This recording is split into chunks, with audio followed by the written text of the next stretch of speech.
can let the kitten out. Should I? No, he's good background.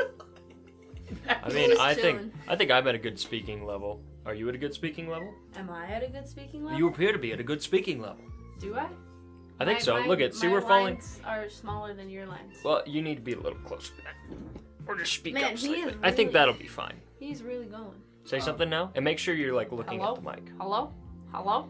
Hello? Yeah. See, we want it to be at about -10. I just have like a larger voice, I guess. I don't know. I need to work on that. No, your voice is gonna age really well. No, I'm gonna. your voice is going to age. Well, thank you, Joe.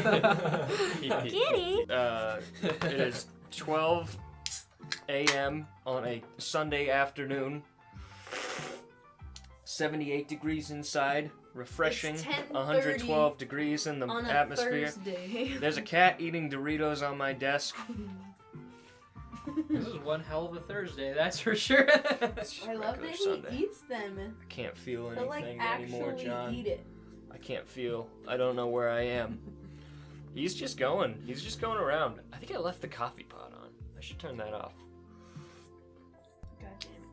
Wouldn't be the first time. Hello, everyone. Am I doing the thing? Am I saying hello? Bless you. Bless you. Bless you, Brenda. You're welcome.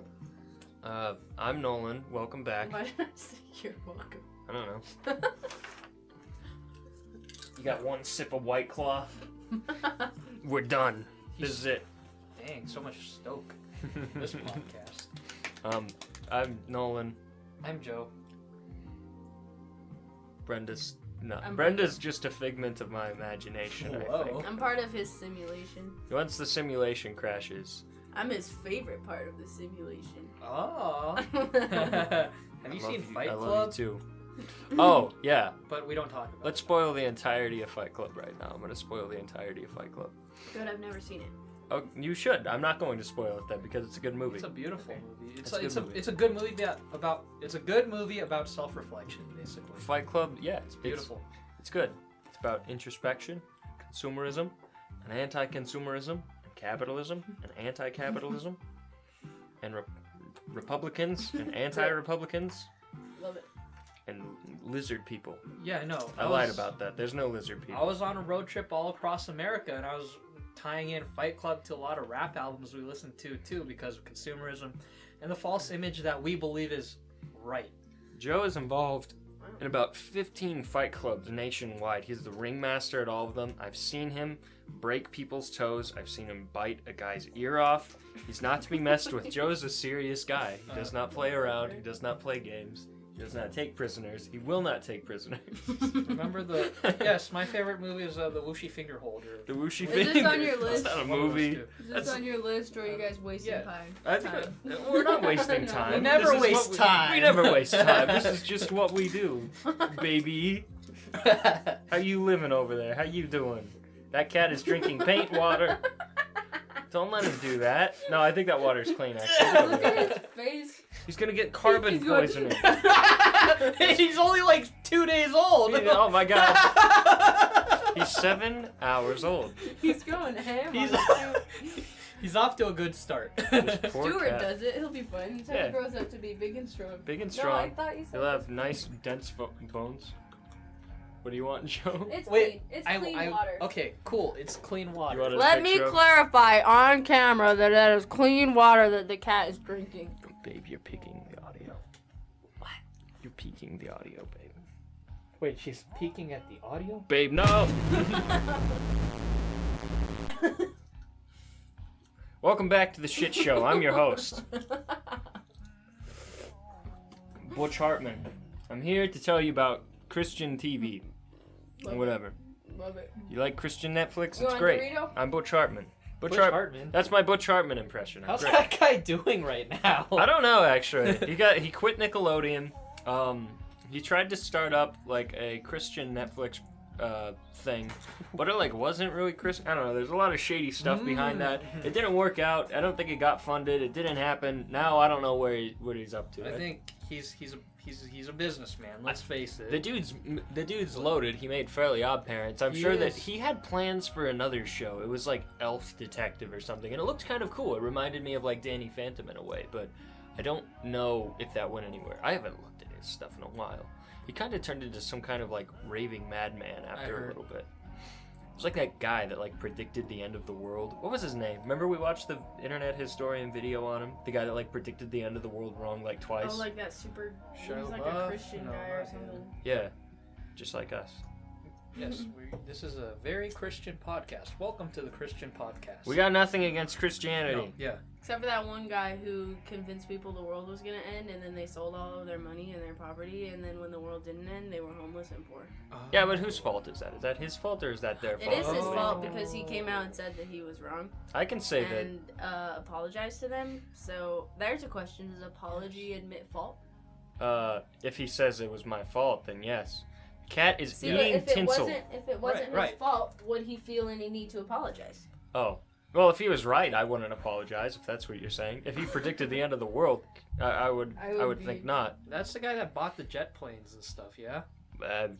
Probably. Maybe. Private jets. No. No, that was wasn't that like the healer guy who was like the guy that would like go into the audience and be like, "Ah!" and like touch your forehead and like you'd be okay. I mean, I know anybody can do that, but I You wish can I hand could me a do that. toy that I can hand to him. To give to the kitty cat, I will give you a toy. Yes. I think he just likes your toys. Oh yeah, because my toys are expensive and break. That's why he likes them. Play with that Play with green that mouse, mouse? please. Mm-hmm. There you go, Yeah. good baby. Wait. Mortimus Mouse, play with him. Sir Douglas Phillips. You just doxed us online. What does go in the mind You just of a young doxed cat? yourself online, Brenda. I'm Oh, gonna have to God damn censor it. this whole thing. Uh-oh. I'm just kidding. It'll be Sir Douglas Phillips, redacted. Sir Douglas Philip Brannigan or something. Bartleby. I guess they know my name. My name's don't. You're gonna pull down the foam. Oh my god. We were supposed to talk about topics, I believe. What? I can make him leave. if No, you he's want me fine. to. He's Okay. being okay. He's Okay. just eating the wire. That's sandpaper. Don't touch that. Look at him. Look These at him. toys are all so much more fun than the green mouse. For the record, I did not feed the cat sandpaper. God, willingly. he's so I'd cute. like to say I did not mean for this to happen. I'm very sorry. So, does apology admit fault? Yes. Or it should at least. It's supposed to. The point of apologizing is to say, I am at fault. I am sorry. Well, I guess if you put out, I mean, you can be sorry for something that's not your fault. Then no. But I'm saying if you're submitting an apology to a public platform, to a bunch of people on a news show, and you don't say it's your fault, I think the act in general No. is admitting fault. Oh, yes, I did. Because your guilt is what is pushing you to make this public statement. Well, sure. What sucks is you can play around with that pathologically, though. Like, it's scary, but it's true. I have. That's not true. Oh my I'm gosh. just kidding. He's gonna get me. Did you pull a James Charles or something? Or, who's that one? Oh, Sam Pepper. Sam Pepper. Oh, Oh, no. after. Did you hear about this, Brenda? Did you hear about this funny ISIS prank? Sam Pepper's funny A ISIS funny ISIS funny prank? ISIS So prank funny. Lamau. So he took his friend, right? And I don't know if this video was fake or not. It may have been proven to be fake. All I know is if it was real, fuck this guy. And if it was fake, same result. Fuck So- this guy. Like, see previous answer. But like, so he took his friend, right? The guy's name is Sam Pepper. The prankster. He took his friend. He was a YouTube prankster. He would do like funny like picking up chicks in the hood pranks or whatever. Wow. That's Like, like comedy. Prostitutes? Sex workers? Yeah, eating a banana out of a corpse prank or whatever. That's he funny, did. dude. And he would like he Yeah. would go. Okay, so he took. God damn. What am I saying? He got his friend, and he pretended. He hired people to pretend to abduct him, right? And these people pretended they were from ISIS. Okay, so Did he tell them to pretend yeah, they were from yeah. ISIS? So he's Okay. pranking his one friend. So he pretends that he gets abducted, and then he abducts his friend, right? They get like tied up, thrown in a car, taken to this top of this building where he is tied up and his friend is tied up opposite of him. His friends, the people he hired, then pretend to shoot him and kill him, shoot him in the head in front of his best friend, his friend is like bawling, breaking down into tears because he thinks he's gonna die. And then his guys he hired put the gun up to his friend's head and pull the trigger, and of course it's fake. He's like, it was a prank, and he gets up from being a corpse. Meanwhile, his friend is like traumatized because you just did an ISIS prank on your friend. And that's... I did an ISIS prank on my friend. That's awful! awful! It was easy, yeah. Do you guys ever think we'll be as... Go over that. Asshole. I wish I was a better friend. I wish I could have the confidence to pull that's pranks some, like this. That's some like cultist shit. No, that's though, some like Cold War like espionage, like interrogate your foe tactics, make them think there's worms in their mom's brain tactics or whatever. Like it's not good. It's not good at all. Emotional scars don't ever heal. No, but legit, like that. Yeah, no, he's legit. I don't remember. I don't remember if it got proven fake or not. But it was something else. Well, obviously it was fake. If the guy, fakely got shot in the head, like. Yeah, it was not good though.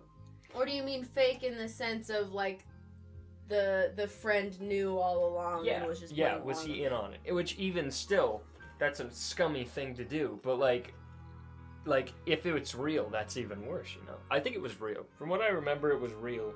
But I could be wrong. I don't know. I don't want to talk about it. Freaking so real. Did he like do an apology video or anything? Oh, like what happened? Probably. I think his channel's gone now. Pretty sure he got like taken off of YouTube for that.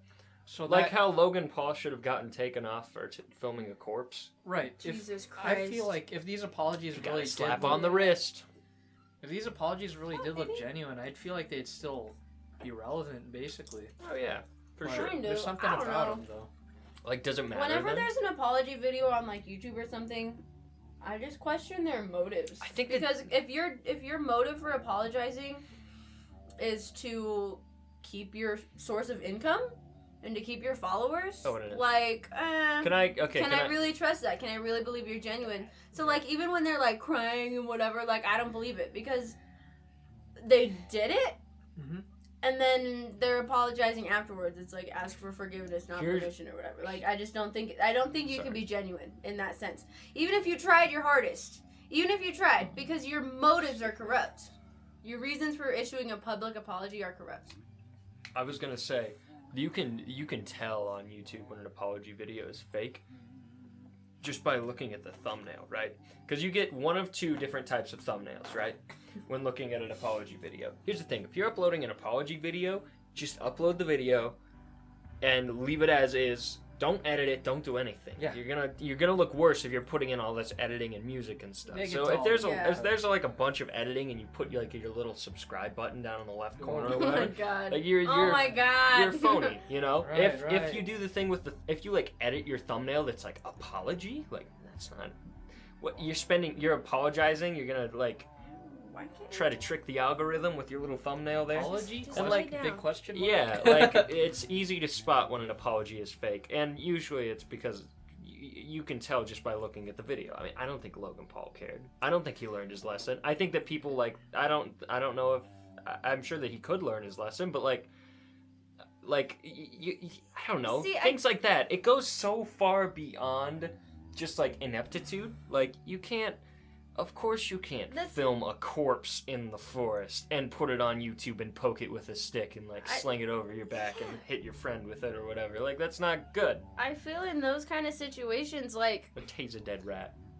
I guess there's a certain amount of things that you can apologize for. If you've posted a YouTube video that you've made, you've edited, you have put out to the public eye to see, that is like 6 steps of intent there. Yeah. Right? If you like never and once... it takes Whoa, all of this backlash for you to realize that was wrong. Never, so I don't even know if you could ever truly make that up. And I think the actual act of posting a video saying you're sorry can never be genuine. I don't think you could, because regardless of what you say and how genuine you feel, the motive and the outcome is that your followers forgive you, you keep your source of income, you keep your livelihood, right? And you're talking and that's about... corrupt. And I'm saying that but maybe if Logan Paul would have made a personal, undocumented apology to the victim's family or something, like on a personal level to the people who were immediately impacted by it to make yourself feel better, then great, good for you. But any act of trying to apologize to your followers, why do you have to apologize to your followers? I mean, for your because so you can keep them though, right? Well, yeah.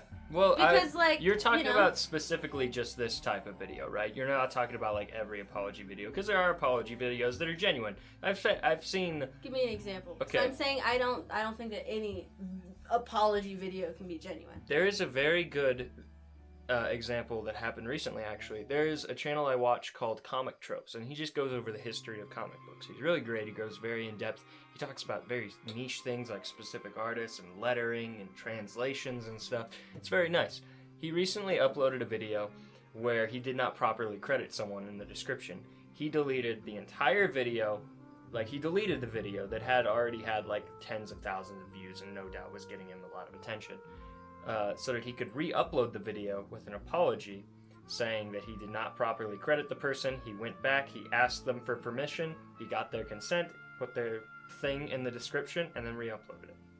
Yeah, okay, so in that case... I don't think it's fair to say that no apology video is genuine, but I'm saying I Logan Paul and Sam Pepper or whatever are definitely not genuine. In that particular scenario, it does depend on the misdemeanor or whatever, what they're apologizing for. Because in that man's case... it was a mistake. I'm forgetting to cite somebody. College students do it all the time. We have exponentially many lessons on how not to plagiarize, whatever, right? Yep. Yeah.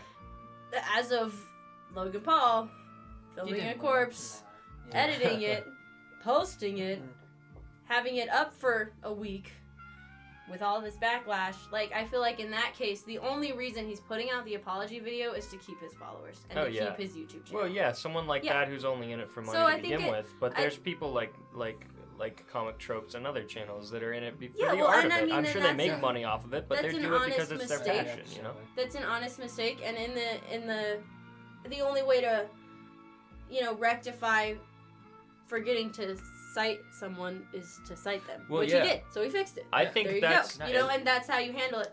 The way to redeem yourself after you post a video of a corpse, I don't think you can. Yeah, I think that there's some mistakes that are unrectifiable. That's why I just wanted to clarify like which type of apologies you were talking about. And I'm glad you weren't just talking about like all apologies, because that would imply that you don't think apologies are acceptable in any case. No, I do. I just think the apology videos, and a lot of the time, like with YouTubers, they post them for their followers so they can keep their followers. And a lot of these people who it hasn't even directly impacted them, it's just been like, I'm uncomfortable, like I don't like that, which is totally acceptable. You as a viewer, you can say, hey, I don't like that, I'm gonna unfollow you. And and we do it all the time every day. But for someone like Logan Paul, he gets enough unfollows, he loses his channel, he loses money, right? He won't. No, but you get what I mean though, right? Like that you gotta look at the motives behind it. So isn't it funny that Logan Paul's like thing happened like 3 years ago or whatever, or 2 years ago, and we're still talking about it? I know, what's the recent one? I always think the apology videos that they do on like for like personal things are dumb too. Like, I don't know. I guess there's just some. I am just kind of bitchy, I guess. I just am skeptical of people. Like, there's a big line for me between like a mistake, like an honest mistake that can be rectified, and then there's some stuff that you just can't let slide, you know? And I guess that's where I draw the line on whether an apology can be genuine and forgiven, is if what side of the line you're on. I'd like to reflect more on how you mentioned the motive of the video and the 6 steps usually, or 5 steps, or whatever, how many steps it takes to make them. I believe that's all like self-centered thinking. I feel like they're selfish. They never thought, they never asked out, reached out to others and said, hey, if I made this, how would it impact a community? Well, and here's the thing with, I think the thing with like that video is, like, I've thought about it before, and it's like you go through the process of filming, and then you give it to your friends, and then you give that to your editor or whatever, and nowhere along the line does anybody say this is a bad idea. Of course people say this is a bad idea, but do you know what they probably do it for? They probably do it because they know it's going to cause controversy. Yeah. And any attention is good attention. in most cases. You can lose subscribers or whatever, which it probably backfired. He probably thought it was going to go one way or the other, which bad of course publicity it's not going is to. still publicity. Yeah, but it's like a lack of understanding humans and emotions and like why filming corpses is bad and like why you shouldn't tase a dead rat. Did you hear about that? He tased a dead rat. Like shortly afterwards, I was like, why? Yeah. He's like, well, it's dead. It's like, no, don't tase corpses. You made a really good point though, Joe. Is like if an apology is self-centered, like it's not an apology. Oh. When you're young, you're taught, you know, at least I was taught. You say, I'm sorry. You can explain yourself if you want, if that helps give the person an understanding, like, I did it because of this. It helps yourself if you can explain to yourself why you did that and where your shortcomings and your faults were to help you change them. Mm-hmm. And then you say, I'm not going to do that again. And then I was also taught, what can I do to make it up to you? I hit my brother. I clean his room because he says, you know what? If you clean my room, I'll forgive you. Like, I'll do that. So, and that's where it comes from. They can be like, even in their apology video, like, how do I make this up to you guys? And of course, there are some things that can't be made up. But if it was just a small little thing that's like, you know, what do I need to show you guys that I am sorry. I'm going to take this video down. I'm going to get permission from the guy. I'm going to let the guy know that I goofed up. I didn't cite him. And I'm going to repost the whole video with proper citations and credit. You know, like... It's kind of hard to do that with, like, filming a corpse and then, like... No, I know. That's what I'm saying. Some things cannot be... But that's part of the apology process is to take further action to show your true actions and like, how genuine you are. 90% of the time, an apology that starts off with "I'm sorry" and then continues with "but," that's not an apology. If you're saying like "I'm sorry, but," and then you shift the blame to something else, that's not an apology. In the case of if you're trying to like help maintain a personal relationship. That I don't want to call it justifying because you're still claiming fault for your actions you know was wrong, but to kind of further explain to give that person a better understanding of yourself can go a long way. But I feel like that only works in close personal relationships. Like if I can come to you and say, I'm sorry I did that. I was stressed. And not using that as an exception or like it's because of that, like accepting the fault, but just being like, I want you to understand that this is why, and not because I'm an asshole, but because I was stressed. And then you can say, I totally understand. Thank you for apologizing. I love you. Good night. Because, but it does have to be in that personal relationship. If you're using it on a video for all of your followers, it just always comes off as some sort of justifying your actions. Yeah. And the more people you're addressing, the less personal it feels. Exactly. And I think that apologies do just kind of have to be personal, and that's why the apology videos also don't make a lot of sense, because if you're truly feeling remorse and you're feeling guilt and you want to make it up, you're going to that person or persons that it directly impacted, right? Oh yeah. And you're not he went to the guy that he improperly cited. And I thought that was great because he like kind of apologized to the audience, but for the most part he was talking about how sorry he was for the creator that he didn't properly credit. Yeah, it's directly to the person, and so when you're apologizing to your followers for like offending them, like that just seems totally like the only reason you would do that is so that you can keep them as followers. There's no other reason why you would apologize to your fans, because I mean, especially with like the media today, like seeing a corpse on a YouTube video, I'm like, that's unsettling, but like I'm not gonna have any major trauma from it. I mostly just think Jake Paul's a dick and I don't want to follow him. I just more feel bad for whoever the family of that person is. And he censored the face like that was going to make it better. Mm-hmm. You can't do that. So I think there's very few instances where public apology videos can be genuine and sincere. The messages just have to be more direct, basically. Yeah, and because of that, I don't think that they need to be publicized. Like, in the case that the one guy did when he forgot to cite the dude, that it came across as genuine, which is good. But also, it's like, if I offended somebody, why would I go out and air that I offended them and then made it up to him? That in and of itself seems a little... Seems a little too, like, you're just bragging on yourself. It's selfish. It's like, oh, yeah, this mistake I did? Oh, no. Here's all that I did to make it up to him. Look how great I am. Yep. So, Joe, when are we doing an ISIS video? like a couple minutes, I guess. Oh my God. I'm not prepared. It's the CBS Kmart Get Ready giveaway. And get ready for Gerald McCraney as Major Dad. He's a Marine officer who thought his toughest battles were over, till he fell in love with a sizzling civilian and her 3 darling daughters. It's a hilarious battle of the sexes. So get ready for the Major Dad, Mondays on CBS. During these times when we've been locked indoors, we've gotten a lot of output from a lot of artists that I like to follow. And I've had more of a chance to consume some of that media beyond just YouTube and whatnot, which is, I think, just watching YouTube all the time is unhealthy, honestly. We've been able to see a lot of output from people like gorillas, and I've been reading a lot of books lately, and that's always fun, you know. I've gotten a lot out of this. I guess just what have you guys been consuming lately? Have you guys been reading? You've been watching stuff? What have you been up to? Well, related to all this, I was thinking deeply about how those that live under the line basically have been feeling, and this is their expression now, on true, well, equality, actual justice.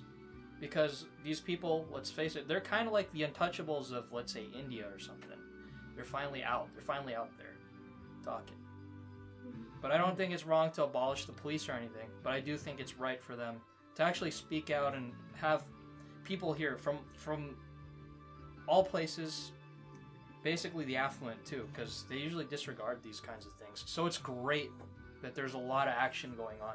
And I especially appreciate, people like the gorillas, like Jamie Hewitt, for realizing this and also being aware of the situation. And, well, the PS5...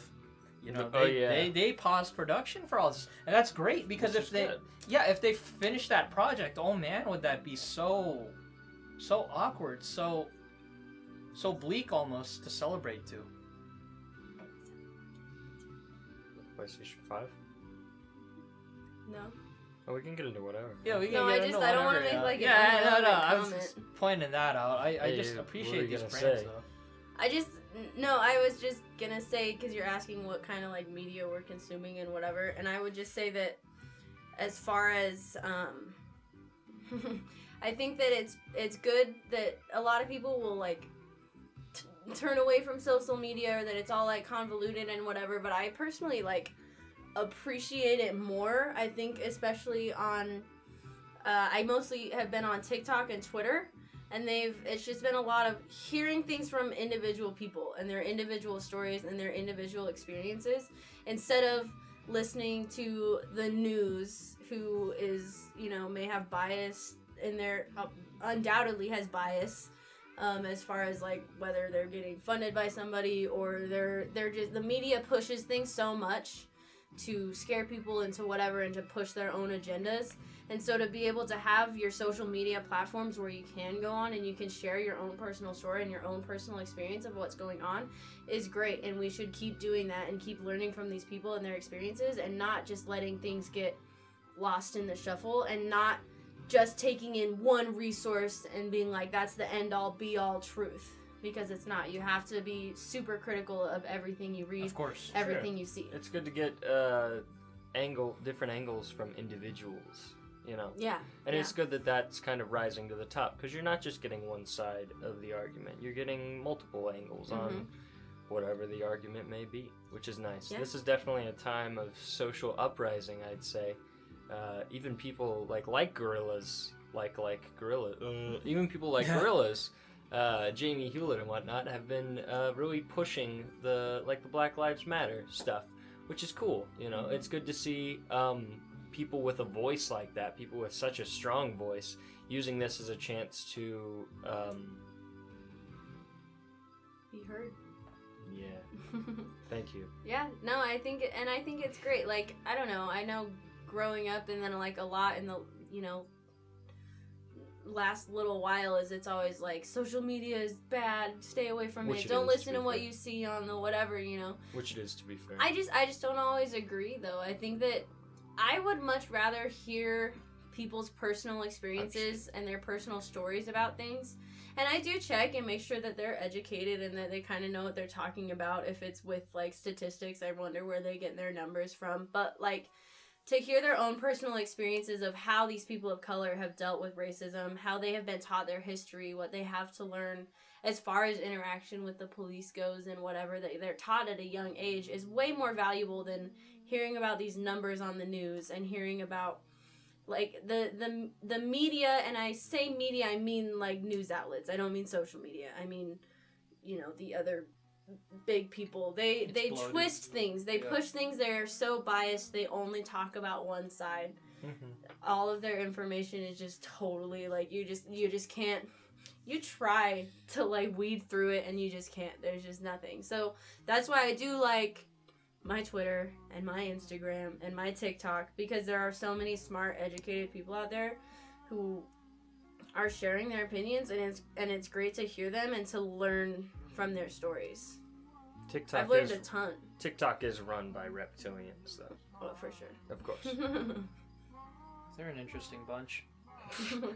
Yeah. Regardless of who TikTok is run by, there's creators on there that are using this platform as their voice, and I mean, do what you gotta do. No, it's wonderful. Yes. Just like YouTubers do. Yeah. No, TikTok is one of those things. It's easy to cringe at TikTok. I hate that word cringe so much. We need a word to replace that. I can't. Make you cringe? It does. It makes me want to curl up and die. But it's fine.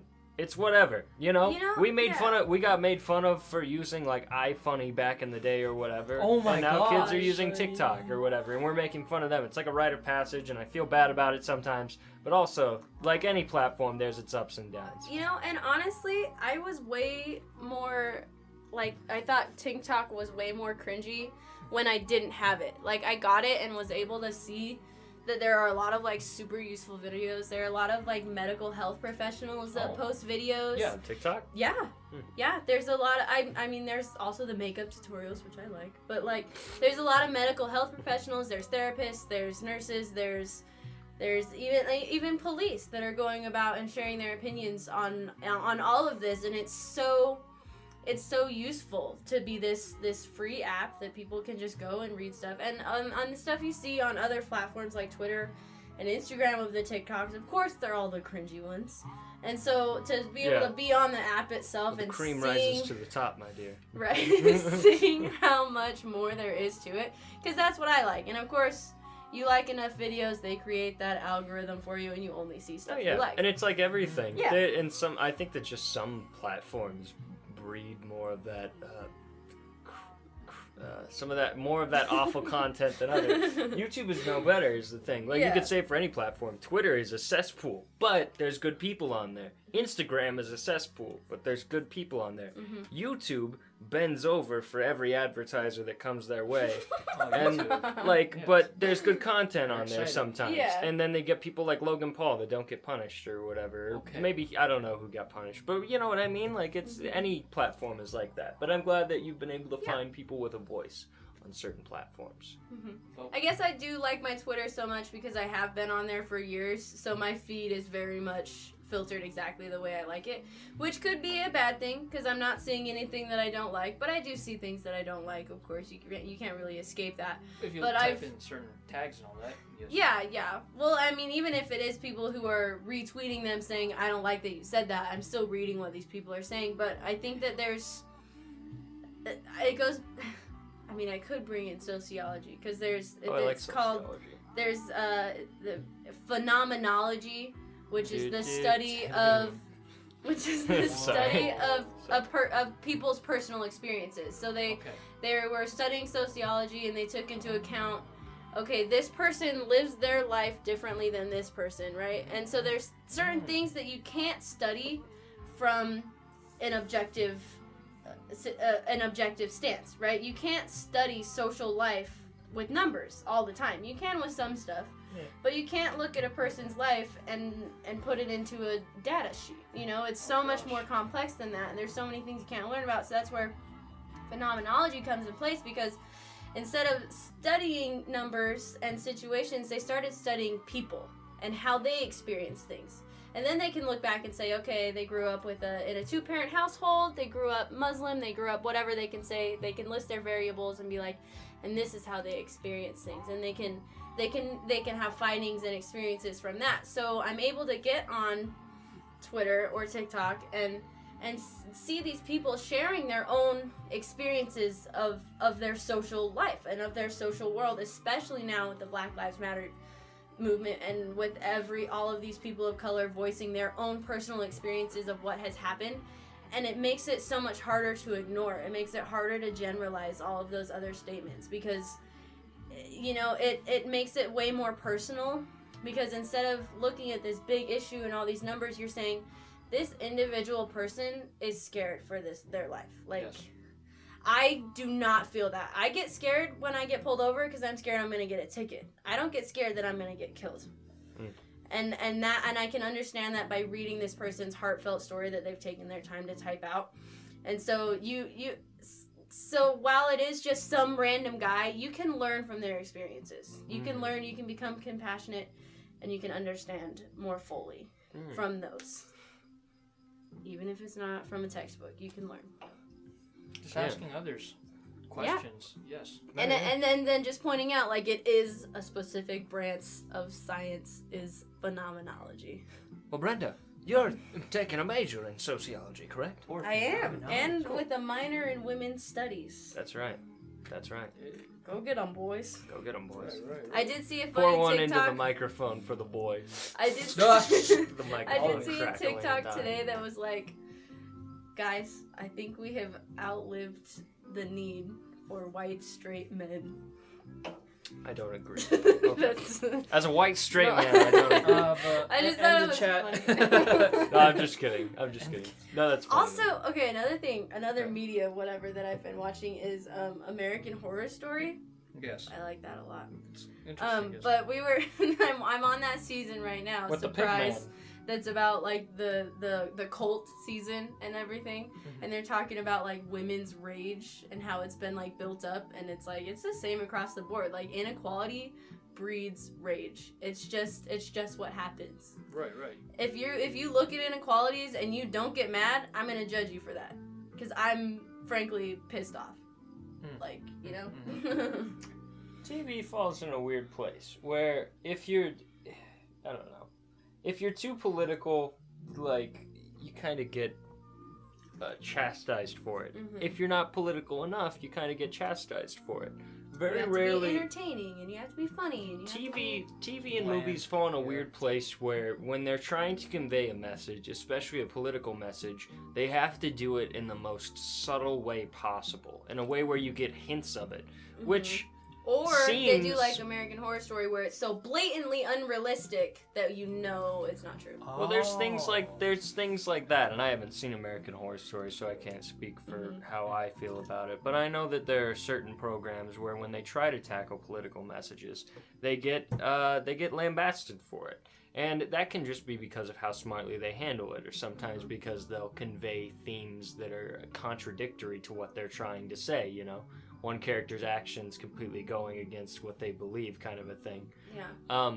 No more apparent is that than in, like, the later seasons of Doctor Who, like Series 11. There's a lot of, like, in the same episode, the Doctor will be like, don't kill. And then in the same episode, the Doctor's plan is to, like, lock this creature in a room until it eventually dies of starvation. And it's like, that's maybe not... It's ethical. Right. Yes. But there's things like, that's completely off topic. What I'm trying to say is, there's things where, like, it's weird that television falls in a place where if you're too subtle, people don't get what you're trying to convey. But if you're not subtle enough, and if you try to have your message out in the open, people will say it's childish, or will say that it's not right, regardless of how smartly you handle it sometimes. Yeah. Which is weird. And it makes me wonder what it's like to write television programs with a moral, and what the balance and best middle ground is for that. Because there are shows where I almost feel like the best shows that do it are the ones that never acknowledge it. The ones that don't at the end say, this is what we learned. This is how we do it. Like, that's writing 101, you know? And I would like to see American Horror Story and see how they handle that. Yeah, well, I mean, it was just this specific season that's super relevant. I do like it. It is very dramatized, but it kind of puts it in that place where they do make everything so over the top that you know it's not always that way, but it's able to see how uncomfortable it can be. And a lot of it is, like, there's one of my favorite seasons so far was their one about, like, the insane asylum, which is an issue that we've moved past. We don't do that to people anymore. We don't perform lobotomies. We don't treat people that same way, right? But you're able to see, hey, that was fucked up, right? Hopefully. That's rad. Yeah, I will say one show that I love that is able to touch on political subjects is Grey's Anatomy. Just because, and I had an attachment to them before they started doing stuff, but definitely in their later seasons, they pulled in those issues. And what was so great about it was that they didn't at the end say, hey, this is what we learned. It was, they humanized it and they personalized it. See, and I feel like that's a good direction. And so they took these characters that you know and love, they put them in awful situations, and they made you feel it. They made you understand. Grey's and Anatomy. I think and they did it so well. Sorry. And there were characters who disagreed and who were stupid, and you were just like, and so you could see it from all you. It made you feel, you know, and that's what people need. That's how you get angry. That's how you get compassion. That's how you change your views. Is you have to feel it, right? So that's why I just like Grey's Anatomy for that. Grey's Anatomy is an interesting one because I definitely went into that show like, okay, like I'm gonna nitpick this thing, I'm gonna pick it apart, kind of a thing. Oh, yeah. And you've only seen like the first season. I only saw the first season. What I will say for Grey's Anatomy is it didn't quite grip me, like it no doubt gripped you. But I started watching it when I was 15 and horny. Oh, so you were indoctrinated. So, you know, that's what I'm saying. I already had this attachment. I just love it more as I've gotten older and more political, and so has the show. That's why I watched Bionicle, actually. When you were 15 and horny. No, the very, if you, and by all means, Grey's Anatomy for the first 10 seasons are all just sex and death and tears, and I loved it. I ate it up. I was a teenager, but in these recent seasons they very much have gotten very political, and it's been very well done. Here's what I will say about Grey's Anatomy. Grey's Anatomy does not appeal to me because a lot of the characters start off as just being like dickish. Like a lot of the characters, their whole thing is like, I'm an asshole and deal with it. And it's like, I am not about that. You know, I don't care anything about you. If you drop me in, like, I feel like once it gets past that, it's good and it has good things to say. And I haven't seen all the episodes, so I'm sure there's some real stinkers in there. I don't want to watch all the episodes. I don't care. No, we need to do that for you. Is just drop you in at the later seasons where all the character development has been done. Well, we kind of have. Highlights, yes. And that it has those. No, very much. The first seasons are for a 15-year-old. That's not fair is the thing. It's like with Clone Wars. We're watching Star Wars The Clone Wars right now, and I keep telling you, like, just get past season 1. And I feel like that's not fair. Because that's an entire, like, 7th of the show. Yeah. That is a lot of the show. And if you don't like something, you don't like something. And it's... That in and of its thing is a hard thing, is when you're close to something and you feel so passionate about something and you can't get somebody that you care about to feel that passion, like, that sucks. So, like, I am trying. I've tried to get you to watch Doctor Who. I like Clone Wars so far. You like Clone Wars? I do. Cool. I do not dread watching it at all. Like, it has been fine. You know, and so... I'm gonna be honest. But that's the thing, and so it's like with Grey's Anatomy that I love so much, I get that you don't feel the same way, and that is fine. Can I be honest? I do dread Grey's Anatomy sometimes. Yeah, but I believe you. It's not because it's like awful. I can't. I like. There's nitpicky things I could do. I could be like, oh, the writing is cheesy, like the dialogue isn't great. But for the most part, it's just like it's just not for me. And it's that soap opera type of show. It is, and while I like that sometimes, it's dependent on the setting. Like classic Doctor Who or whatever, that's very like soap opera-y. Yeah. Everything's very much like, he's been murdered, like, or whatever. And it's like, and it ends on cliffhangers and stuff, but it's in a science fiction setting that's interesting to me personally. Yeah. Well, and Grey's Anatomy just doesn't interest me. Always like. I just don't care about hospitals, honestly, and I'm sorry. See, and that's fine. And I am dead serious. I started watching that when I was 15 because I knew there was a lot of sex in it. This is major spoilers. I will admit that. And I just got attached to the characters, and then as they grew more political, it was like I was growing more political with them. And so I have this own personal attachment to the show that I know that you're not going to have in the same way. Yeah. You know? And while I may not enjoy watching Clone Wars as much as I enjoy watching Grey's Anatomy, I'm going to do it because I love you and I know that you enjoy it and you want me to share in that enjoyment. Do you like Clone Wars so far, though? Do you like the characters and all that? You already like Anakin and things like that. Yeah. What do you think of Ahsoka in Season 1? I do. I like it so far because it's this stuff that I've kind of forgotten, so it makes me be engaged. And yeah, I mean, I think it's... Yeah. Clone Wars rectifies the prequels a little bit. Nice. Yeah. Oh, it does. Yes, it does. How are you? Baby. Sorry, I forgot. We baby. went off on like a rant over there. Can you update me on Clone Wars a little bit? I can't. What's going on? No, because I'm watching. What do you like? We've talked about Star Wars a little bit. Have you ever watched Clone Wars or not really? Not really, to be honest. Like when it came out, I was like a wee kid. Did you turn the air off? I was. You did, huh? No, I didn't. I was playing like too much Pokemon on my DS, man, when that came out. Yeah, I feel ya.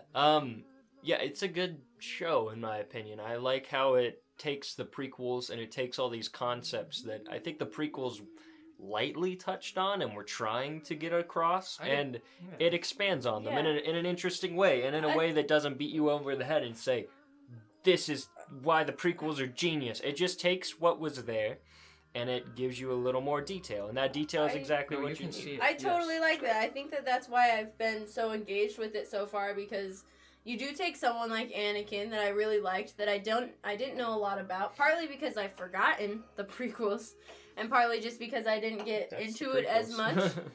But also, like, you know, but it's like, oh yes, this young, strapping man who turned to the dark side, like, I want to know what happened, you know? We killed younglings. Well, I know, but like, so that's why Clone Wars is engaging, is because it's giving you an insight to what you wasn't already clear. It's giving you more information. He killed Padme because Padme is gonna die. It wasn't. The series isn't coarse. He killed Padme? He killed Padme because Padme was gonna die. Oh yeah. He killed Padme? Don't you remember episode 3? No, I don't remember the prequels. Here's what happens. I'm gonna spoil Star Wars episode 3. I remember one scene from the prequels. Are you ready?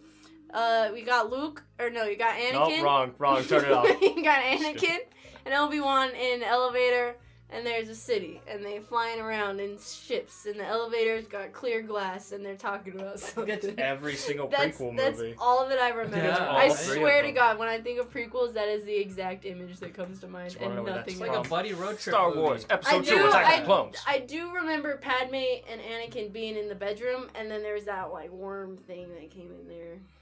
That was Anakin. No, it wasn't. I'm just kidding. Yeah, that's I do remember that when she almost got assassinated. She did.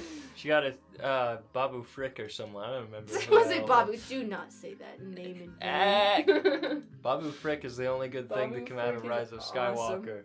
In my humble opinion. That's the sound he makes. Let's not forget that Oscar the Grouch was there too. The fact that killed me at that is just the Muppet, where Lando's like speaks something to him and he goes, "Okay." Yeah, that's like, Oscar the Grouch. He looked like Oscar the Grouch. He had like a techno eye though. Sorry. Yes, the Clone Wars series is good. It's not coarse or rough or irritating. It doesn't get everywhere. Everybody's gonna have sand in their vaginas. That's what that was episode 12, right? That was my dad. In episode 12 of Star Wars: The Clone Wars, correct? My dad. That was the little blue text before the episode. You get like the and then it's like everyone's gonna get sand in their vaginas. Everyone's going to get sand in their vaginas. You're waking up the kitten. The kitten is awake. Joe, you got some topics over there, Joe? Yeah, maybe one topic on a closing note, right? Would you like to talk about it, Joe? I was thinking, right, the feeling of unimportance. Do you believe that could lead on to mental health issues? What feeling of unimportance? I don't know just what you're talking about. Yes. Feel like they're like not heard, basically. I think there are so many things that can lead to mental illness. I think that there's genetic reasons, there's reasons because of how you're raised, Mental illness can be such a broad thing because it doesn't even necessarily have to be a diagnosis that you have the rest of your life. There's definitely, you can have seasonal depression. You can have temporary depression that only lasts for a period of time as you're going through a hard trial. Like, so for sure, like, there's so many different causes of, and they all stem from, having, I don't know if you've ever had an appointment with a psychiatrist or like read any of those signs of depression, but in those interviews they always ask, like, how do you feel about your self-worth? Are you having any feelings of hopelessness, any feelings of self-doubt? Are you having any feelings of helplessness? Wow. Yes. Those are in every single interview to diagnose depression. So they definitely, those are not just like, like causes of depression, they are symptoms of depression. So that's all it leads on to. I am honestly very, very, very, very, very green in the topic of psychiatry. Yeah. I've never been to a clinic before. I have my own personal experience with it of having been diagnosed with depression. It runs in my family. It has even been, my grandpa had schizophrenia. My mom has struggled with mental health issues her entire life that have actually caused her to have physical ailments as well. Yes. Bipolar, whatever, people in and out of my life. And so I feel like I know a fair enough about it. At one point I did want to go into psychiatry because my whole attitude with mental illness is you can't focus on finding a cure for mental illness. I think that you can look at researchers and people who do medical studies, they can try and find a cure. But if I'm your psychiatrist and I'm sitting down with you, I don't want to cure you. I want to make it so that you can cope and you can live with your illness. I want to give you the medication that you need because medication isn't just a crutch. It can help. Depression is a chemical imbalance. You need that balance to be able to get healthy and to get where you are. Right. But you also need to have healthy coping skills. You need to be eating right. You need to be exercising. Jim Carrey had a really good quote that was like, eating right, exercising, getting sunlight won't cure your depression, but without those, you don't have a fighting chance. Wow. Right? So I wasn't wanting to cure mental illness. I wanted it so that you would be able to cope and live your life with mental illness. So, yeah. I guess with the self-worth thing, too, it's kind of a chicken or the egg situation. Like, do you feel this lack of self-worth because you're depressed, or are you depressed because you feel this lack of self-worth, Yeah, for sure. A lot of with mental illness, it comes down to knowing your own capabilities a lot of the time because, it's like, am I feeling this self-worth because I'm depressed? My mom always taught us that if we ever start having bad thoughts, that we always have to ask ourselves, are you taking your medication? Are you getting sunlight? Are you eating right? Are you exercising? You have to do those basics first before you can dive any deeper and try and do anything else, right? But it was also like, regardless of why you're feeling self-worthlessness, you need to make sure that you are not in any danger from that. You need to make sure that you don't spiral, and whether that's, getting yourself out of the house, talking to a friend, talking to your therapist, whatever, or making sure you're not in any position to harm yourself, and knowing when you're there and knowing when you need to take that extra step to get help. I guess. It's a scary revelation. It's all around For us. sure. Well, and when you are feeling like worthless and helpless, like it does just turn into a spiral. That's the best way I can describe it. You want to hole up in bed. You can't get it out of your mind. It's just this constant loop of feeling like shit, and it sucks. And so when you're in that situation, that's when you have to try your hardest to get out of bed. Because if you stay on that spiral, that's when you get suicidal. That's when you have those thoughts. Like, literally, your life depends on getting out of bed. Wow. And for the people who are like, I know people who think that taking medication is a crutch. It's just an excuse. And I don't agree with that. And I don't agree that mental illness is just as easy as getting out of bed. I don't say getting out of bed like it's this easy thing, because it's not. It is this incredibly hard thing, and for some people it's way harder than others. It's the same with anxiety. It's the same with, you know, having panic attacks, and it's like, oh well, just stop, just don't, just be happy, like, and that's you, and you can't. You have to treat mental illness just like any other health ailment. You know, if someone in a wheelchair falls over, you're not just gonna tell them, hey, just get up. But and I know that that's a brutal example, but that's how I want you to think about it. Yeah, that's how you should think about it, because it's not. There shouldn't be a stigma behind it at all. Mm-hmm. The way there is. Well, and like we were talking about American Horror Story and the asylum, we used to have so many misconceptions about mental health, and we just have to be more educated on it. We are more educated on it, and we need to do better, and we need to be more compassionate in that sense, and that it isn't just that easy, and that if you need help, you need help. You need medication. You need people to talk to. You know, I think there should be a lot more research done on mental health for sure, because, I mean, I have my coping mechanisms, and I take medication, but I mean, how do you tell somebody if they're depressed and they're in bed, and you say, just get out of bed, and they ask you how, like, what do I tell them?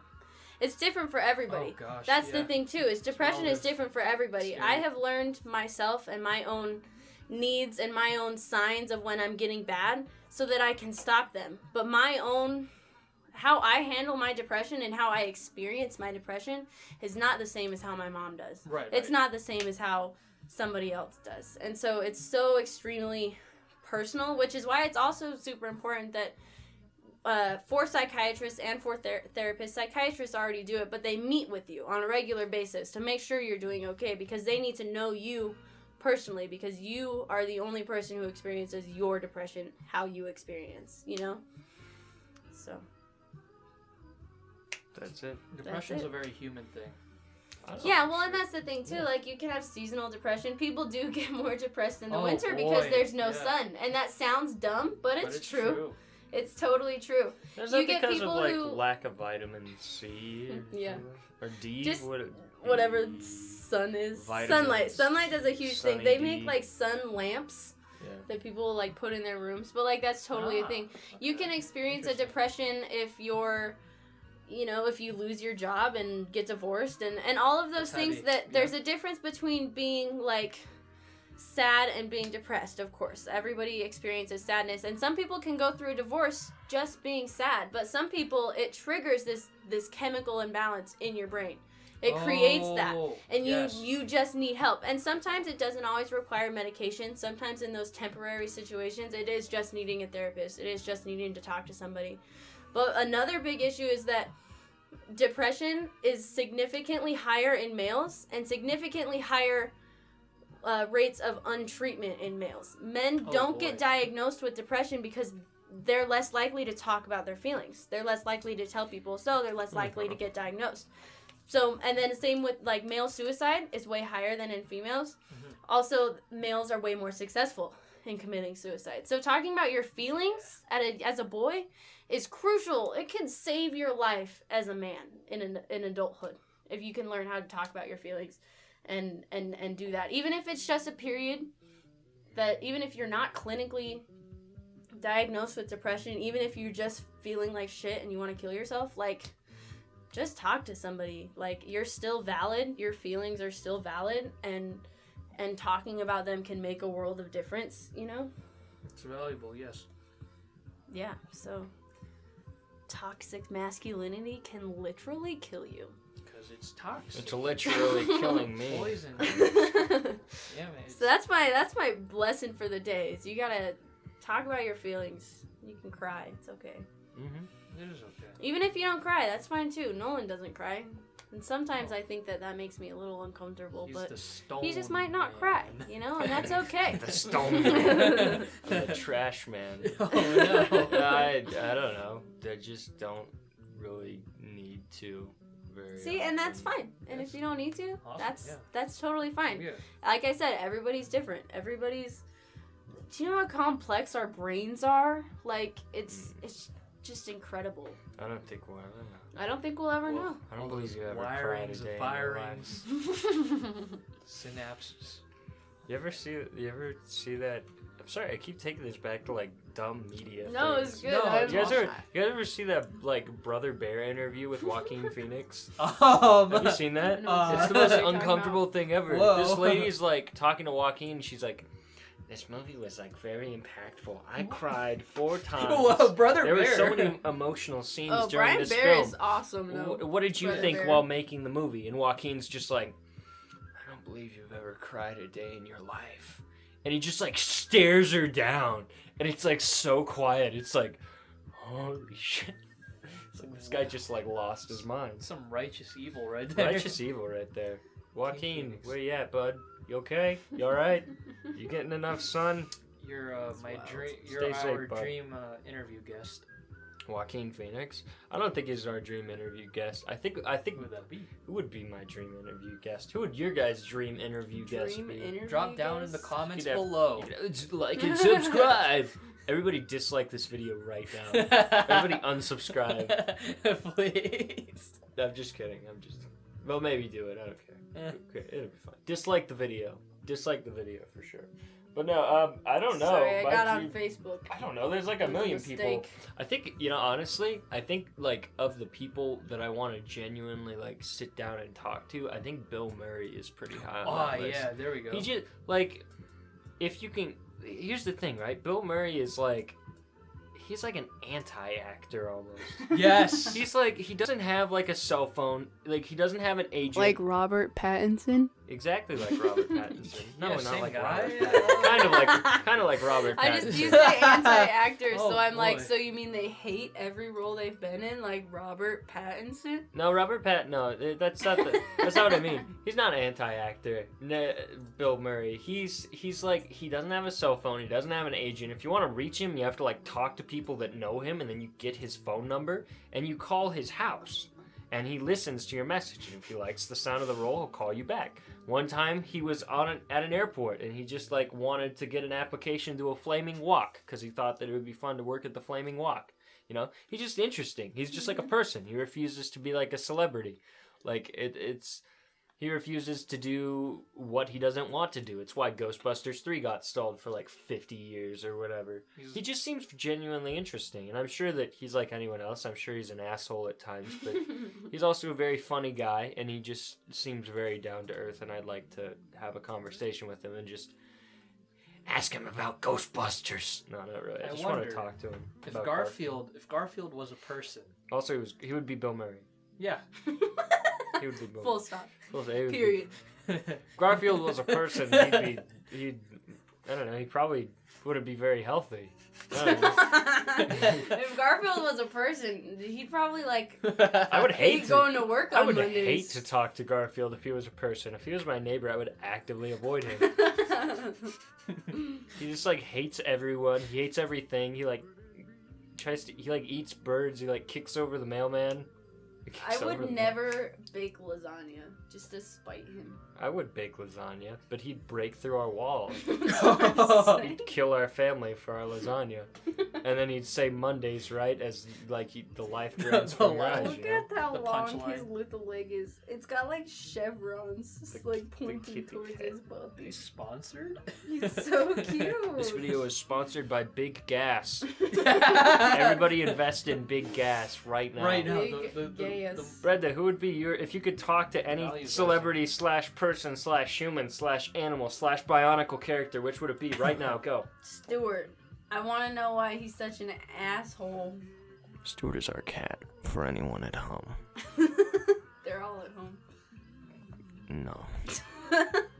Why would you could No, talk I to don't know. him. I can't. Like if he was a human, are you saying you're can't gonna think of transmogrify anybody. Stuart into a human? A lot of I don't really have any like celebrities that I want to talk to because I really don't care what they think. Which TikTok Like person people would that you I talk care, to? people that I care what they think are all just like people that are close to me, and I can talk to them anytime I want. If you could talk to your dad, what would you ask him? I'm just- If I could talk to my dad, I would ask him why did he move to Kentucky when I was 2. Brenda, you could Wow. talk to anyone. Like, it doesn't even have to be a celebrity. You could be Ruth Bader Ginsburg or the Big Okay, Friendly Giant. I would talk to her. It could be Roald Dahl. It could be right. Dr. Seuss. I would talk to Ruth Bader Ginsburg. I would like to talk to Bill Watterson as well, the author of Calvin and Hobbes, because he just seems like a genuinely interesting artist. Again, he's like an anti-artist. He had the chance to like majorly syndicate Calvin and Hobbes. He had the chance to make merchandise. Disney wanted to make a movie. Oh my Spielberg gosh. wanted to make a movie. Literally, Spielberg called his agent, and his agent was like, Bill, like, Steven Spielberg's on the line. And Bill was like, why would I want to talk to Steven Spielberg? And that was the end of it. What? Damn. Like, it's just... What a power He move. knew he wanted Calvin and Hobbes to be a comic. He didn't want it to be shirts. He didn't want it to be a movie. He didn't want it to be a TV show. And he made it just a comic, and then he left. And now he's out of the public eye. And it's interesting. Didn't pull a I guess B it movie just or comes anything. down to, I feel like I have such a hard time answering that question because I only want to talk to people who I value their opinion. Like the Blue And so Bionicle. all of these big, like, celebrities and whatever, like, I don't value their opinion. And then the people whose, like, articles and information that I take in and, like, read from textbooks, like, Perhaps. I value that information, but then I just forget their names. Like, I take their information and I put it in my archive, and then I have a hard time finding it later. Gosh. Oh But, my like- gosh. All those authors. I'm thinking about it right now. It's piling in. Right? Like, but that's the thing is I'm just like, okay, thank you, so-and-so. I don't want to, like, be like, I want to talk to them more because they literally put out everything that I would ever be interested that they had to say in a book that I can read. Yeah, anytime I there's want. people like that, like George Lucas. Like, it'd be cool to meet him, but, like, to have a conversation with him, like, what am I going to ask him? Yeah. How did you make Star Wars? Like, do you know how many people have asked him that question and how much information there is on Star Wars? It's like... Oh my That's I don't equally know. valuable. Why would they matter? Why would they value my opinion? At the same time, it's like, maybe I just want to ask him, like, how you been, George? How you doing? You all right? Exactly. There you You go. eating There okay? you go. You getting your vitamin D? You okay? Yeah, Your yeah. Flintstones gummies? Tell me the whole Star Wars, please. Yes, please. Did you answer this question, Joe? Yeah, I'm sorry. Who would you talk to, Joe? I don't know. I just went out on a limb on Joaquin Phoenix. Joaquin Phoenix. Do you know how uncomfortable it would be to I have would Joaquin be here? scared.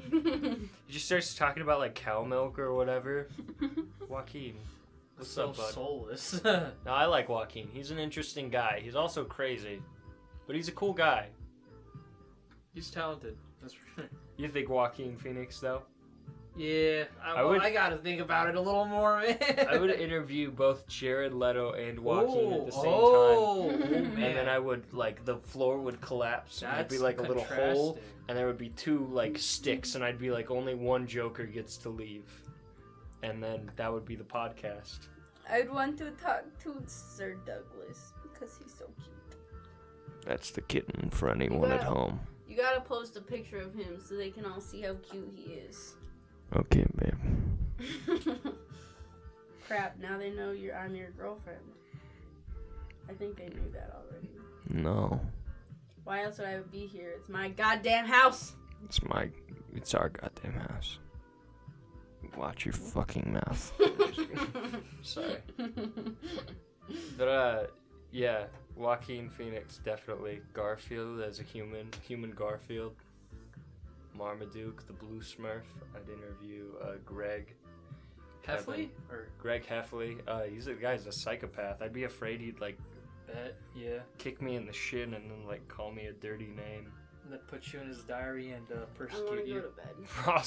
Persecute. Should I just, Yeah. like, dip out then? Are you- Should I say goodbye Well, to Are the you going to camera? bed, Brenda? Everyone's do. going to bed. I wanna go to bed. Well, Okay. y'all going to bed? We're I Joe, have to work answer. in the morning. You have to work in the morning. Joe, answer. Who would you interview? Who would I interview?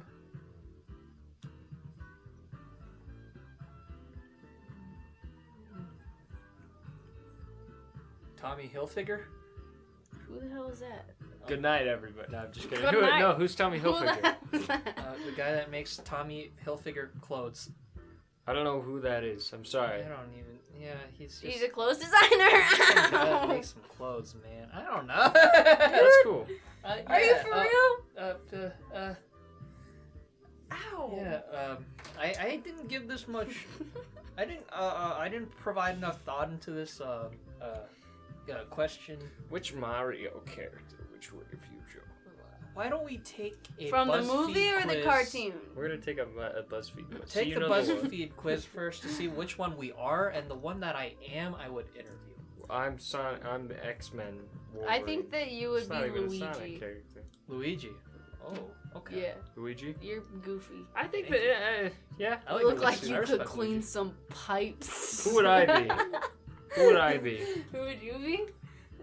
Sanic. No, you're too slow to be Sanic. Wow. I'd end up getting like the dry bones or something. Dry bones. Wait, what characters are we choosing from? Mario.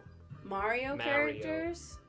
Mario. So what, like Mario or Luigi? Mario. You know, like any Mario. You would be a character. mushroom. I would be a mushroom. Whoa. I just get to No, be the just one, kidding. like the power-up mushroom. The But power-up like It's you true, get Nolan. sucked That's up. how your brain works. Yo. Your brain is just little mushrooms. As you go through your train of thought, you hit a little mushroom, and you're like, "Hey, good thought," and then it Nice. and then you're like, "Hey, another one." Nice. Sometimes you get 3 in a row. You're very funny. You're right.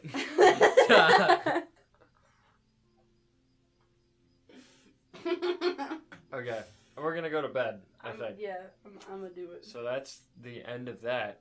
Joe, would you like to sign us off? Signing out, we are going to bed. I told you we weren't doing ASMR. Okay, guys. Good night, our beloved fans.